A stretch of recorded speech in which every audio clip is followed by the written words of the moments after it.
요새 KBO 리그에서 너무나도 잘 나가고 있는 기아 타이거즈가 정말 대형 악재를 하나 만났습니다. 외국인 투수 션 놀린 선수가 종아리 파열을 당하면서 한 달 이상을 결장을 하게 됐습니다. 이렇게 되면 물론 이 선수가 KBO 리그에서 어느 정도 이제 능력을 입증을 했기 때문에 한 달 이상을 기다려서 이 선수를 쭉 쓸 수도 있겠지만, 기아 타이거즈가 이제는 정말 높은 곳을 바라볼 수 있는 위치까지 왔기 때문에 현실적으로는 외국인 선수를 교체하는 수순이 되지 않을까 뭐 그렇게 생각을 하는데, 제가 이 전 영상에서 시즌 개막 전에 올린 요 영상에서 놀린 선수에 대해서 언급을 한 적이 있거든요. 요약을 하자면 기아 타이거즈가 비교적 약체로 평가받고 있지만 개인적으로는 우승까지 할 수 있는 전력이라고 생각한다. 그리고 그 우승을 위해서는 투수 쪽에서는 외국인 투수가 가장 중요한 키플레이어라는 말을 했었고, 놀린 선수에 대해서는 엄청 빠른 공을 던지거나 엄청 필살기가 될 만한 변화구를 가지고 있진 않지만 투수로서 완성도가 굉장히 높은 선수고 실패하기 힘든 유형의 외국인 투수다. 다만 변수가 하나 있다면 이 선수가 커리어 내내 부상 때문에 단 한 번도 선발로서 풀타임을 뛰어본 적이 없는 선수고, 미국에서도 매 시즌 부상에 시달렸고 일본에서도 부상을 당했었고, 그렇기 때문에 얼마나 건강하게 시즌을 치르느냐가 가장 문제지, 건강하기만 하면 실패하기는 힘든 유형의 선수다, 그렇게 이야기를 했었는데, 결국에는 KBO 리그에서 많은 경기를 치르지 못하고 지금 부상을 당했기 때문에 교체를 하는 게 맞지 않나 뭐 그런 생각이 드는데, 근데 현실적으로 봤을 때 이거는 뭐 기아만 해당되는 건 아니고 KBO 리그 모든 팀들이 해당되는 거지만, 시즌 도중에 외국인 투수를 교체하기가 정말로 쉽지 않은 상황이 됐습니다. 여러 가지 이유가 있는데, 첫 번째로는 MLB의 최저 연봉이 굉장히 올라갔습니다. 올해 파업 한이 많이 했던 그 MLB 노사 협의에서 가장 큰 쟁점 중에 하나가 메이저리그 선수의 최저 연봉 인상이었습니다. 결국 합의에 이르렀는데 최저 연봉이 꽤 많이 올랐습니다. 원래 57만 5,500불이었던 최저 연봉이 올 시즌부터 70만 불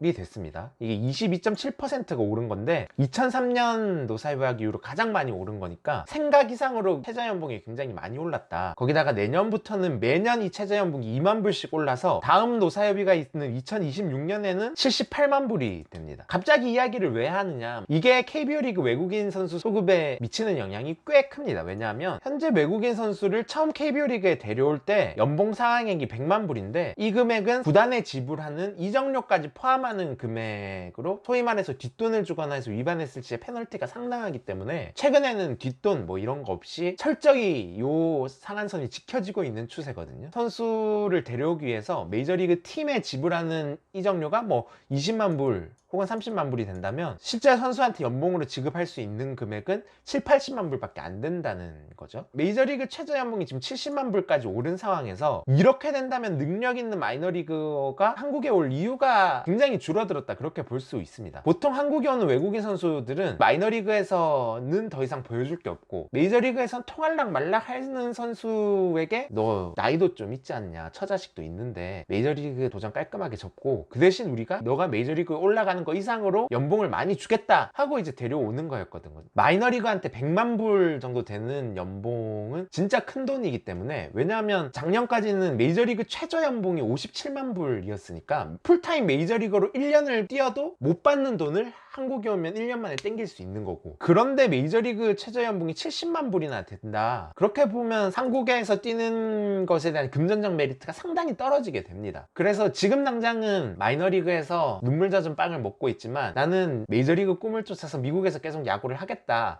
이런 경우가 훨씬 더 많아질 거예요. 선수로서 메이저리그에서 뛰는 거는 돈도 돈이지만 어쨌든 꿈이기도 하고, 미국에서 뛰는 선수 입장에서는 한국에 오는 것 자체가 굉장히 너무 큰 모험이죠. 생소한 나라에서 생활을 한다는 것 자체가 모험이고, 또 만약에 한국 와서 적응을 못하고 망하기라도 하면 이 선수 야구 커리어는 이제 사실상 재기가 힘든 수준이 되는 거니까, 그런 거 고려하면은 여러 가지 위험을 무릅쓰고 한국에 도전할 메리트가 상당히 사라지는 셈인데, 더 중요한 거는 시즌 중반에 외국인 선수를 교체할 텐데, 시즌 중반에 외국인 선수를 교체하면 심지어 1인당 10만 불을 다 쓸 수도 없습니다. 프로야구는 원래 2월에서 11월까지 10개월에 걸쳐서 연봉을 받게 되는데, 중도 교체되는 외국인 선수는 앞으로 뛸 일수에 맞춰서 1할 계산해서 연봉 상한선이 생기거든요. 그래서 예를 들면 시즌 절반밖에 못 뛰는 외국인 선수는 이적료 포함해서 50만 불밖에 못 받는 그런 구조이기 때문에, 즉 지금 교체 선수로 들어오는 외국인 선수들은 이것저것 수속 절차를 밟고 하면 5, 60만 지원부를 받고 한국에 와야 된단 말이죠. 그렇기 때문에 메이저리그 노려볼 만한 잘하는 외국인 선수가 그 돈을 받고 한국에 올 리는 없다는 거죠. 좋은 외국인 선수 데려오기가 정말 힘들어졌다. 이게 이제 첫 번째 이유가 되겠고, 두 번째 이유로는 메이저리그 트렌드가 굉장히 바뀌었습니다. 메이저리그에 총 30개 팀이 있는데 이 팀들이 162경기 한 시즌을 치르면서 메이저리그에서 총 몇 명의 투수를 사용할까요? 이거를 보면 이 트렌드가 어떻게 변하는지 확실히 확인할 수가 있는데, 10년 전만 해도 한 팀이 한 시즌 내내 투수를 메이저리그에서 22명을 사용했습니다. 그런데 작년 시즌에는 30.3명을 사용을 했어요.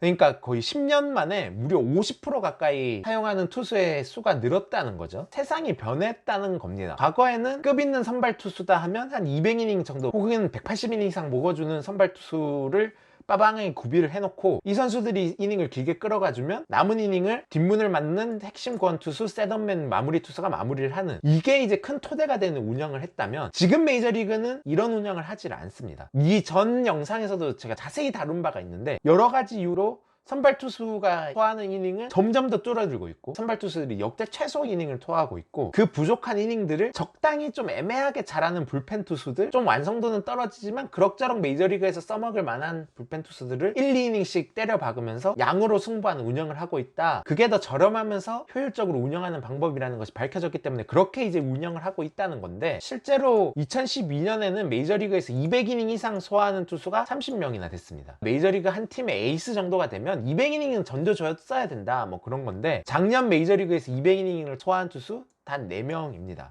속된 말로 하면 메이저리그는 투수를 양으로 때려박는 야구를 하고 있다. 이런 야구의 가장 선봉장에 있는 팀이 템파베이 레이스죠. 작년 템파베이 투수들이 소화한 이닝이거든요. 일단 규전 이닝을 태운 선수가 단 한 명도 없습니다. 그리고 투수들이 소화한 이닝을 보면 알겠지만 30이닝에서 90이닝 정도를 먹어주는 애매하게 쓸만한 적당히 잘하는 투수들이 팀 투수진 전체를 끌고 갔다. 그래서 템파베이가 시도한 게 오프너 전략, 공 빠르고 구위 좋은 선수를 선발 투수로 내세워서 1이닝 내지 2이닝만을 던지게 하는 그런 전략이라던가, 이런 새로운 시도들을 굉장히 많이 하면서 단순히 특이한 짓만 많이 하는 게 아니라 이런 투수 운용 전략으로 아메리칸 리그 승률 전체 1위를 했으니까 이게 메이저리그의 큰 트렌드 변화로 이어지고 있다. 그래서 메이저리그 팀들은 이런 적당히 잘하는 애매한 투수들을 최대한 많이 보유하고 싶어 하는 거예요. 작년 템파베이만 해도 40명이 넘는 선수들을 메이저리그에서 사용을 했거든요. 예전 같았으면 우리 이런 애매한 투수 데리고 있을 필요도 없어, KBO리그에서 가져가라, 적당히 이적료 내고 데려가라 라고 했던 선수들을 이제는 혹시 메이저리그에서 쓸 수도 있는 선수로 분류를 해서 최대한 많이 이런 선수를 보유하고 싶어 한다는 겁니다.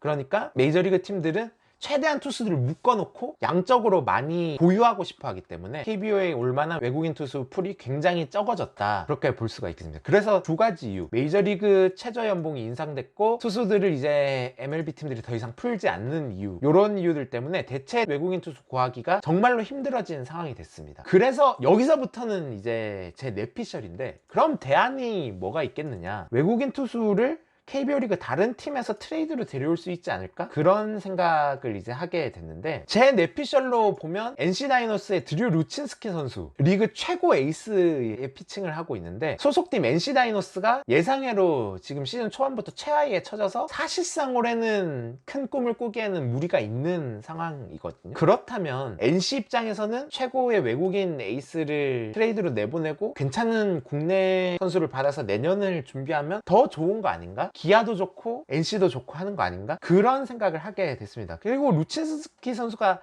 단순히 올해만 잘하는 선수가 아니잖아요. 2019년에 입단을 해서 지금 무려 4년째 KBO 리그에서 뛰고 있는데 4년 동안 리그에서 가장 압도적인 선발 투수였습니다. 만약 외국인 투수를 교체해야 되는 팀 입장에서는 굳이 여러 가지 외부적인 요인으로 외국인 투수 구하기가 하늘의 별 따기인데, 그렇게 데려온 외국인 투수도 성공할지 실패할지 확신하기 쉽지 않은 상황이라면 그런 모험을 하느니 조금 출혈이 있더라도 검증된 하위권 팀의 외국인 선수를 데려오는 게 더 낫지 않을까, 그런 제 순수한 뇌피셜인 생각을 하는 건데, 실제로 그런 사례가 있긴 했잖아요. 흔하진 않지만 그때도 기아 타이거즈가 연관이 됐었는데, 기아 타이거즈의 에이스 외국인 투수였던 리오스 선수를 두산의 전병두 선수와 트레이드한 전력이 있습니다. 2005년에. 당시 리오스 선수는 직전에 다승왕을 하면서 최고의 뭐 외국인 투수였지만 2005년에는 살짝 이제 부진하면서 꺾인 상태였고, 두산 베어스는 대체 외국인 선수를 찾아야 되는 상황이었는데, 그러기 위해서 전병두 선수가 두산의 1라운더 출신이거든요. 그리고 최고 150까지 던지는 좌완 파이어볼러였는데 전병두 선수를 내주면서 외국인 에이스 리오스를 받는 그런 트레이드를 했었고, 결국 두산은 리오스를 데려와가지고 너무 잘 썼죠. 2007년에는 리오스가 MVP까지 받았으니까. 뭐 물론 일본으로 진출한 이후에 뭐 약물 복용한 사실이 드러나긴 했지만 뭐 그거는 당시에는 몰랐던 사실이니까. 두산에서 리오스는 너무나 성공적이었기 때문에 그 케이스를 기아가 다시 재현할 수도 있지 않을까?